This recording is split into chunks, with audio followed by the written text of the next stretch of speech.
Hello guys, आज हम a conditional called love anime के एपिसोड 4 को एक्सप्लेन करने वाले हैं। अगर आपने पिछले एपिसोड अभी तक नहीं देखे हैं तो डिस्क्रिप्शन में लिंक है, पहले वो देख लेना। लास्ट एपिसोड में हमने क्रिसमस का सीन देखा था और अब हम डायरेक्ट न्यू ईयर के बाद का सीन देखते हैं। होतारू क्योचान को बताती है वो हानानोई के साथ ट्रायल रिलेशनशिप कंटिन्यू कर रही है। क्योचान कहती है अगर मुझे पता होता तो मैं इतने बड़े ग्रुप में तुम्हें नहीं बुलाती। होतारू कहती है पर हानानोई ने कहा उसे कोई प्रॉब्लम नहीं है और मुझे भी खुशी होगी अगर तुम सब उसके दोस्त बन जाओ। फिर शिबामू उन्हें ज्वाइन करती है। होतारू कहती है हानानोई हमेशा टाइम से पहले आ जाता है, इसीलिए मैंने उसे शॉप के अंदर वेट करने को कहा था। वो सबको उसके पास लेकर जाती है। हानानोई उसे न्यू ईयर विश करता है और होतारू को उसके फेस पे एक अलग ही चमक दिख रही थी। फिर वो उसे अपने फ्रेंड्स से इंट्रोड्यूस करवाती है। फिर क्योचान का बॉयफ्रेंड भी उन्हें ज्वाइन करता है। वो हानानोई से कहता है बड़े दिन बाद मिलकर अच्छा लगा। हानानोई कहता है तू है कौन बे? वो बंदा कहता है कम ऑन डूड, हम एक ही क्लास में हैं। फिर वो सब श्राइन जाते हैं और क्योचान अपने बीएफ का हाथ पकड़ के जा रही थी जिससे भीड़ में वो अलग ना हो जाए। हानानोई होतारू की तरफ हाथ बढ़ाता है पर वो शिबामू का हाथ पकड़ के चलती है। फिर होतारू विश करती है उसके सभी दोस्त हमेशा खुश रहे और वो लव को समझ सके। फिर वो हानानोई से कहती है तुम्हें कुछ नहीं मांगना। हानानोई कहता है गॉड ने मेरे लिए आज तक कुछ नहीं किया। फिर वो सब अपना फॉर्च्यून चेक करने वाले थे पर वहाँ बहुत ज्यादा भीड़ थी और होतारू का पेट भूख से आवाज कर रहा था। तो वो सब दो ग्रुप बना लेते हैं। बॉयज का ग्रुप खाने में मेन डिश डिसाइड करेगा और गर्ल्स का ग्रुप डिजर्ट और ड्रिंक्स। अब क्योचान का बीएफ हानानोई से पूछता है तुम क्या खाना चाहते हो? हानानोई कुछ नहीं कहता। वो लड़का उससे तंग आ जाता है। वो कहता मुझे पता है तुम होतारू के लिए पागल हो पर क्लासमेट के साथ भी कुछ शेयर कर लिया करो। हानानोई कहता मैं दोस्ती नहीं करना चाहता। वो तुम ही थे ना जिसने होतारू को किस करने का आइडिया दिया था। आज का पूरा दिन बस मेरे लिए सर दर्द है। मैं होतारू के अलावा किसी से कुछ शेयर नहीं करना चाहता। तुम्हें समझ आ गया हो तो मेरे रास्ते से दूर रहना। दूसरी तरफ क्योचान कह रही थी उम्मीद है बॉयज की तरफ सब ठीक हो। हानानोई को अच्छा फील नहीं हो रहा था। होतारू शॉक हो जाती है। क्योचान और शिबामू कहती है तुमने नोटिस नहीं किया उसने तुम्हारे अलावा किसी से बात नहीं करी। क्योचान कहती है तुम इतने दिन से नहीं मिले, ऑब्वियसली वो तुम्हारे साथ अकेले होना चाहता था। होतारू कहती है हाँ पर हमें मिले बस एक ही वीक तो हुआ है। क्योचान कहती है जब तुम प्यार में होते हो तो एक दिन भी सालों लगता है। शिबामू भी एग्री करती है।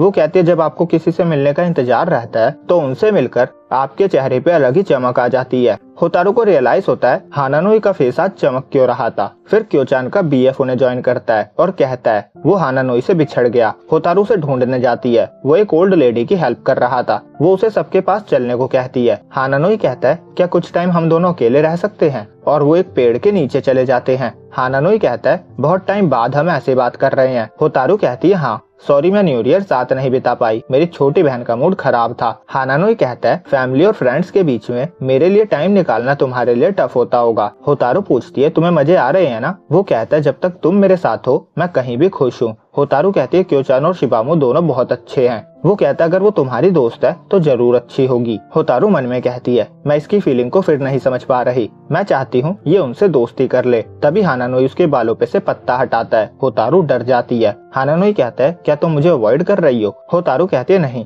बस हम बहुत दिन बाद मिल रहे हैं ना तो मुझे शर्म आ रही है। हानानोई कहता है क्या तुम मुझे थोड़ा रिचार्ज करने दोगी? होतारू कहते हैं तुम्हारे फोन की बैटरी कम हो गई है क्या? हानानोई हंसने लगता है। वो उसके क्लोज आ जाता है और कुछ टाइम वैसे ही रहने को कहता है और प्रॉमिस करता है वो उसे टच नहीं करेगा। वो कहता है बहुत टाइम से हम क्लोज नहीं आए, मुझे लगा मैं मर जाऊंगा। होतारू को शर्म आ रही थी। उसे समझ नहीं आ रहा था वो क्या करे। वो नर्वस हो रही थी पर उसे लग रहा था जैसे उसे भी इसकी जरूरत थी। वो भी उसे देखना चाहती थी। वो उसे हक करने जा रही थी तभी हानानोई कहता है हो गया और वो दूर हो जाता है और होतारू को रिचार्ज का मतलब समझ आता है। फिर वो सब दोस्तों को ज्वाइन करते हैं और होतारू मन में कह रही थी मैं न्यू चीजें सीख रही हूँ पर मैं हानानोई के बारे में और जानना चाहती हूँ और उसे बहुत खुश देखना चाहती हूँ। फिर वो सब अपना लक चेक करते हैं और होतारू के फॉर्च्यून में लिखा था देर सवेरी सही पर उसकी विश पूरी होगी और उसे जिसकी तलाश है वो उसकी लाइफ में थोड़ा लेट आएगा। और याओ नाम का बंदा होतारू को देखकर रुक गया था। उसके दोस्त उससे कहते हैं क्या हुआ? वो कहता है एक जाना पहचाना फेस दिख गया था।